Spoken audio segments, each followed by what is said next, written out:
antem enso osena di kanfo anopa me pese me bisa wo se saa asema ye kan biribi ye awurade yo na no wo de kɔ wa brabom wo de kɔ wa setena mu a ɛdeɛ na obetumi afa ɛwɔ wa brabom ɛdeɛ na akyea ɛdeɛ na asɛe ɛdeɛ na ne tie si ase wa brabo no mu na obetumi de aka akyekye wo rese bibia nya awurade yo na ti me mama ba mu awurade betumi agye onipa bia awurade betumi akora de asɛe bia na Israel for Egypt for ta Israel for no ewo epokoko na nim no awurade bie epokoko no mu na omutimi enante asase pese eso Sarah ne kunu Abraham na wo mo abɔ nkokora ne mrewa onipa fam anidaso oni ho se na wo no betimi awo ba efise ade a imama ye ma utumi ewo no na Sarah enibi na ne de atwa nanso bibia ni ho a eyo awurade yo nanti no Sarah etumi ebewoye empokura nkomhye baaye no awurade na nkasa kura de nkomhye bre wo mo no wo mo anye ni wo mo sereye me pesa wote ase ano pay se bibia ni ho eye awurade yo na awurade betimi aboa wo awo na che adwuma na che sika no emma enso enye awurade yo na o dakoro ya awurade ani so mfiapem ya awurade ani so dakoro awurade betimi aboa wo awurade betimi ahwew awurade betimi ama wade nyina ayeye ede ama de hia ne se obekai ba bia ofrihwe ase na wotutu wanamo eye ne sayo ene de enkan kro ne sayo ene de mpuntu obeba de anopei fa cheche rese emfa ho ne bone a wadi emfa ho ne abrabo bone bi a wabo emfa ho ne anamo bi a watu a enso nipa ani ne ewomu a ehia ne se obedane wo nsa ne ewomu a ehia ne se obesachira wadwen ne ewomu a ehia ne se obekai se baby ame ko inye etwa se me sign machi anopei bibia ne ho ya awurade yo na awurade betimi agyew obesiesie ubeyo nipa foforo enti emma wabamu mu emma wotebia wakomu pen emu wabam na menya mpaibo bompaibo kwa awurade nchen onu nkuto ni asetena mu ani daso enti anopei masama mede ma oni obadwema betie me na wafa emu aba ede aye atwuma mekane sa na anopei mu amunua be ma wo ahene echampon enie ade ache bia so edwumade nie ebraso enkaibosem eba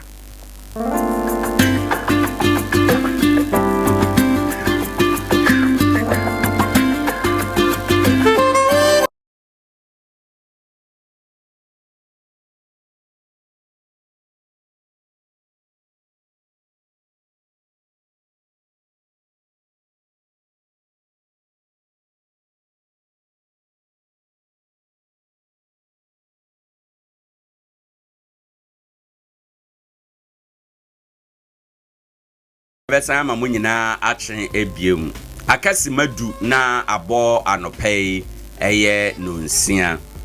anopei kai bosam kakra e wo yapono so wade achen bi adwumadi so enie midin ede owo ahene echampon enkai bo no de ayede hyase eye ayise eye na wotwedadie oba pani Margaret Adobia Mensa otiase na efre no oba pani ama abra odimfinhia oha eninsia ne na wotwedadie enkaibo enie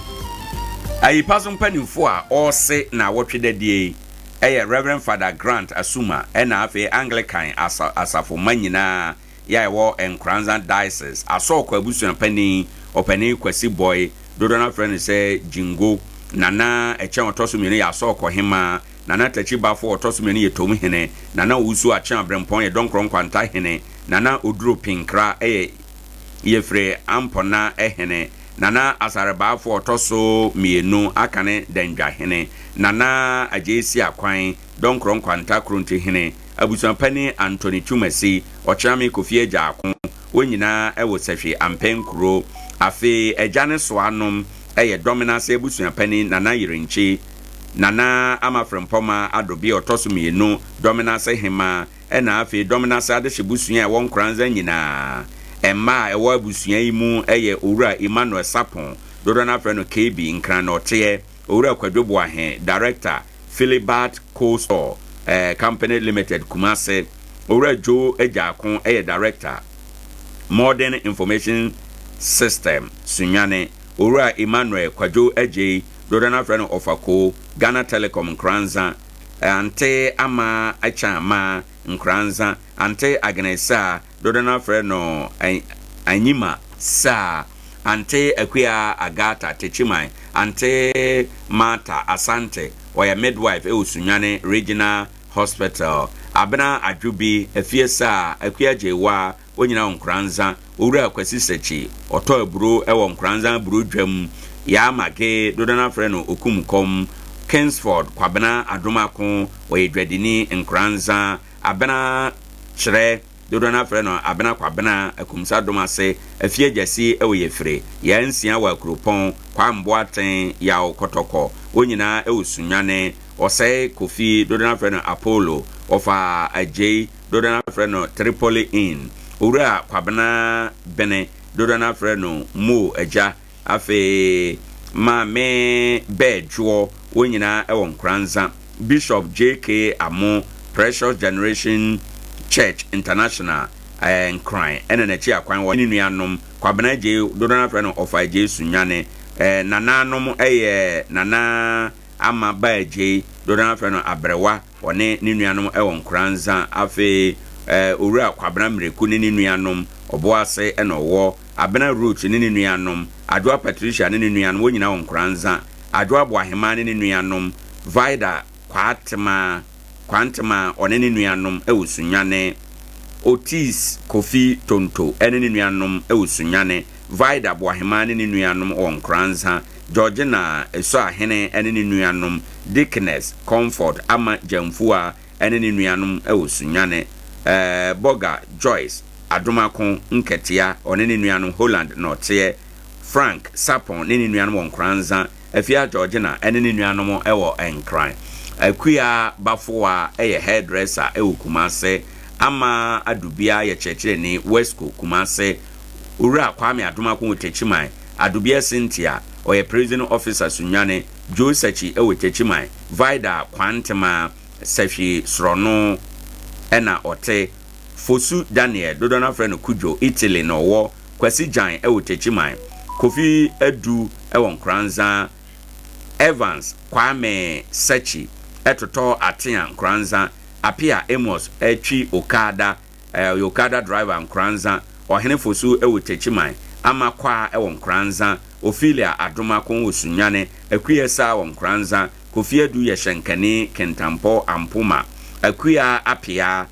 Sechiwa Benis owura Kofi Sakode Taylor Nkoranza no wo owura Adumako Desmond ewo Busua District Assembly hono ye adwuma okunafo ya otikuna keteso na ne dofo agyanemu eye opani kwabena donko oye dentist Anyima ena owo ena afe nanankansoa aduonum ya okta dominance ene asoko adehibusua yi achi ede areho ese Nkoranzaman atifini anafo nyina ayiye se wonum de hye prekope oba pani Margaret Adobia Mensa otiase ne yefre no oba pani ama abra odaya wansore odinfinhia oha ene ensia na reho seminsi edwoada bosumi du afia mu ne da na etoso adadu onu da baako ewo St. Teresa's ayare sabia ewo Nkoranza afi na amamre kwan so ekwan mu atene se abusuan panimfo ebedi na wotwe da na wakyere ebra wode beyo no ayie na wotwe dadie no ho nhyehyeye no empanimfo kyere mu se nyame ya adoma okyene memene ena na wotwe dadie no eba so Nkoranza fie asoko anopa no nwotwe kopem anmire no nsia na ena ode etena se na wokyere mu ese akyire odi na wotwe da no wie a akyire ena obekyere eye da obeyo ho ntoto ya aka akyire enyina enti no otonsa afre enyina se yemra na wotwe dadie ebi na yameboa abusua no enyina enkaiboi no Kingsford David Apia ya friend Kwame Apia ono ena ne nsa ehye ase Tony Deco Trent womo frefre yense womo siesie efie office ene nyuma ahodo emu wa wodan mu hall opese be siesie ho a womo beba be siesie sticker ya abaso a ode tetare dan mu na ye fefefe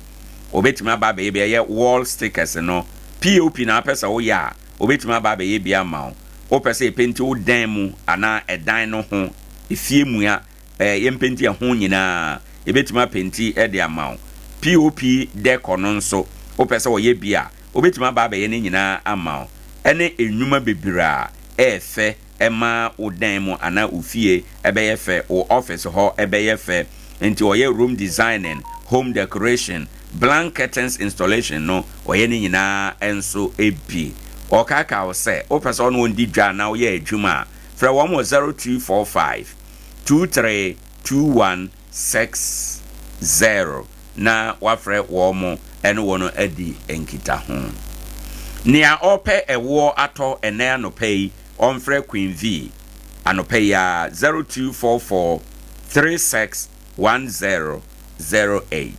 Queen V ne wo a oton ye wo krogen wo de ye waduane waduro ana udidi dwuma foforo bia Queen V benya bia mawo ope liter baako ope na nkuremu ana gallon akese mu obenya ne nyina ede amawo we ne wo papa yetumi de mane Ghana ha ba bia ekopem wiase afana ha ba bia ntino fra Queen V anope ya na one no ni eho edwa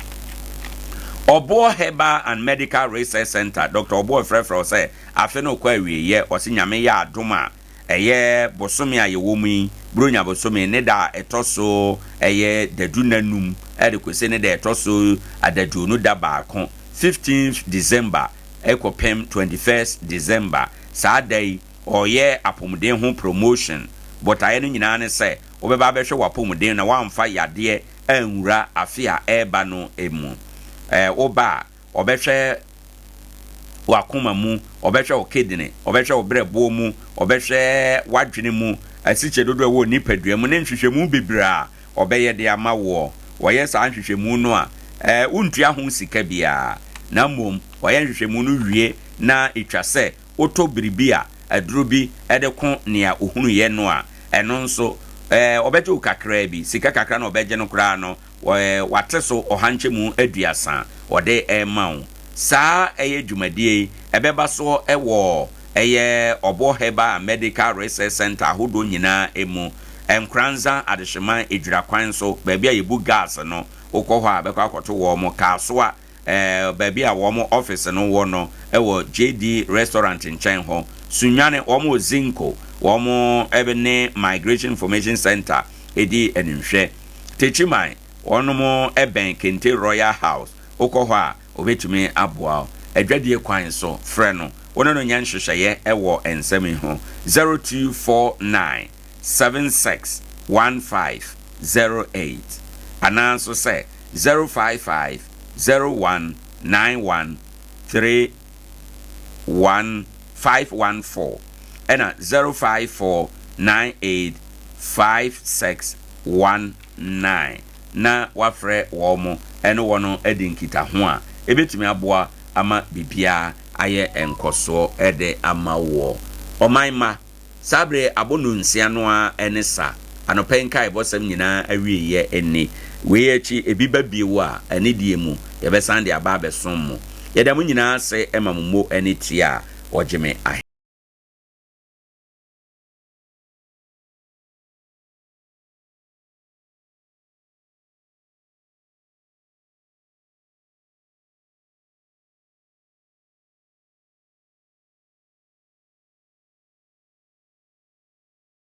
for mom space nyina na mpa wa hu a obohu sa ade efe minim se ato akoma so na woni bi nyina dwadwenkro se tisade a be ka me ho na yenko Tony Deco Trent a wall sticker installation, POP installation, inner and outside painting, POP decoration, room designing, room decoration, and reworks, and blank curtains installation. Tony Deco Trent, a chakwan, Nkoranza Bono East. Your number is 0245 232160 0558 129499 0539 628289 Tony Deco Trend. So fear no aduma nyefa if you are.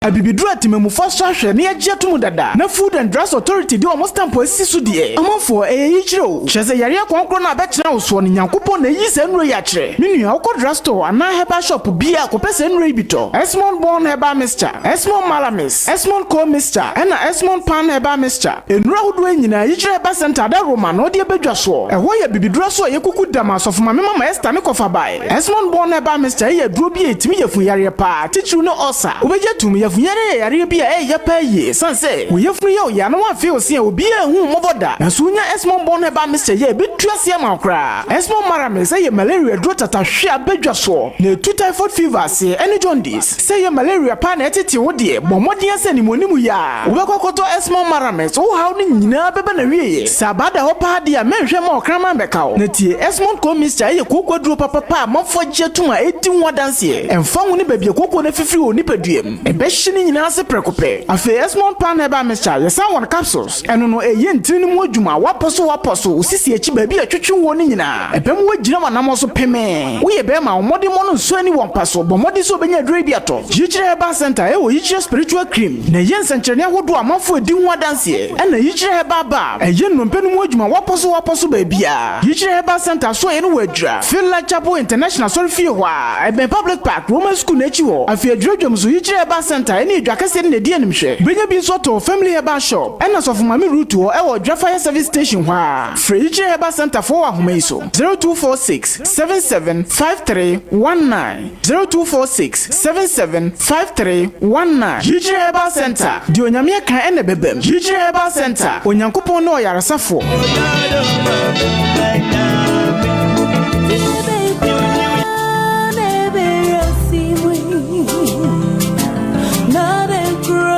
penny autoi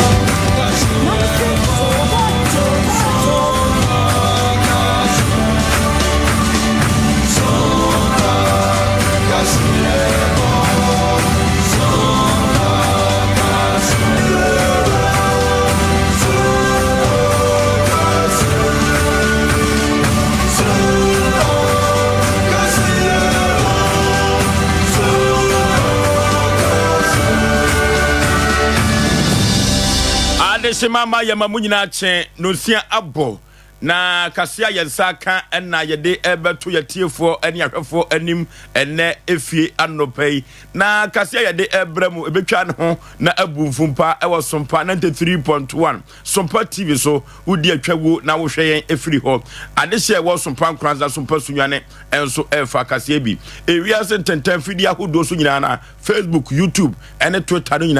na oko online.com so www.sompaonline.com ya kunchire kasiebi edi egu ho subscribe share afufuro hwebi na ontie bi enso emfa every ho na ensemo edi kasie mu akotene ne tofa bo ebini